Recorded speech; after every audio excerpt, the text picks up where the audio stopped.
Hi everyone, Dr. Anachronist here, and time for another episode of Why It's Collectible, where we unearth select pop culture items, talk about what makes them unique and maybe worthy to add to your collection.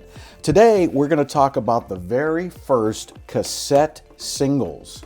But before we show you these collectibles, let's talk quickly about singles in general and their place in the history of pop music. Generally with singles, you had the big hit on the A side and then another song on the flip or the B side. If we go back to the beginning of the rock era, which is 1955, you could find these singles in two popular formats. These 10-inch records, known as 78s, they were made of a brittle material that used a shellac resin, and they were played at a speed of 78 revolutions per minute on a turntable. They were on their way out, and the more popular format of the single then was the 7-inch 45. It had been introduced 6 years earlier in 1949.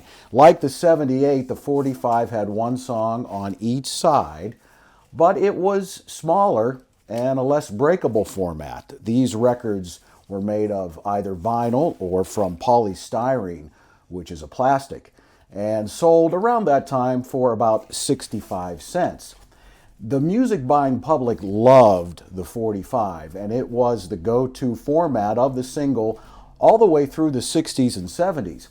Sometimes, however, the look of the single would vary a bit. For example, here is a single of the Bobby Caldwell hit What You Won't Do for Love from 1979.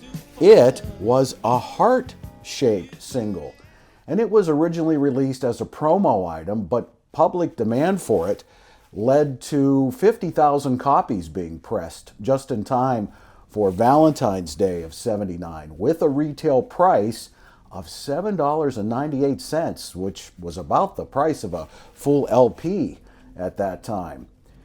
Another example of a different kind of single. In 1982, CBS Records tried a marketing ploy to sell one-sided singles. Regular singles were typically selling at that time for around $1.50, but these one-sided ones were priced under $1, and as you can see on the other side, gave you a warning: do not play this side. According to the New York Times, the peak year for the 7-inch single was 1974, when 200 million were sold.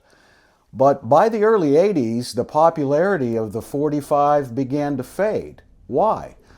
Well, first of all, the number of jukeboxes in the country started to decline. Also, music fans were gravitating toward buying more and more albums. And the cassette format was beginning to overtake 45s. In 1982, IRS Records, in addition to their 45 RPM release of the Go-Go's Vacation, decided to put out a cassette single of that hit record. So this was the first cassette single ever released in the U.S. And you see the name Cassingle was trademarked by IRS Records. Let's take a look at it. It says includes lyrics, and yes, there they are.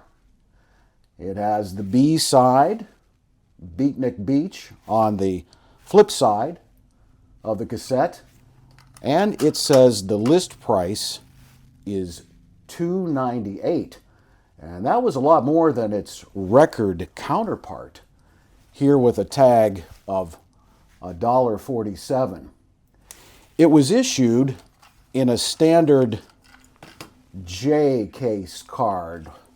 Here's the J card insert with a black hinge piece, and you can notice that the hinge piece has a raised letter I for IRS Records in a circle in the bottom right corner. Well, this Cassingle was really a one-off for IRS Records. And we didn't see another cassette single until 1987. That's when, in March of that year, A&M Records released Bryan Adams' hit single, Heat of the Night, on cassette. This time, the price of the cassette was the same as the single record, $1.98. And there's no J case on this one, just a generic black case with nothing inside, and just the song credits on the outside. Cassette singles reached their sales peak in the U.S. in 1990 with 87 million units before disappearing altogether in the early 2000s.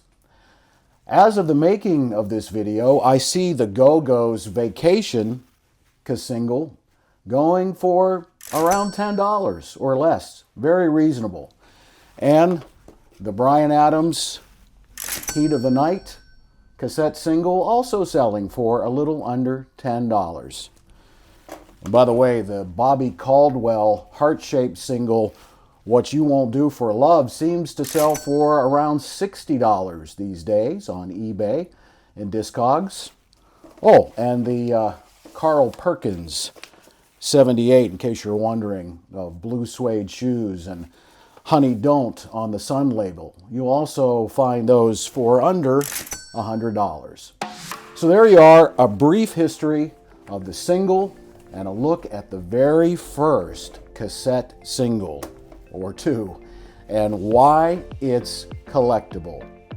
A big thank you to our friends at Happy Frog Archives of Eastern Ohio, who provided us these gems and helped us tell the story. If you have one of these singles and have something to add about cassette singles or any interesting single releases, be sure to leave it in the comments. We'd love to hear from you.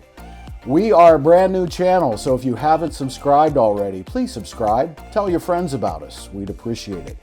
We could use your support. And if you enjoyed the video, please give it a like. Thanks for watching. This is Dr. Anachronist, and I'll see you next time.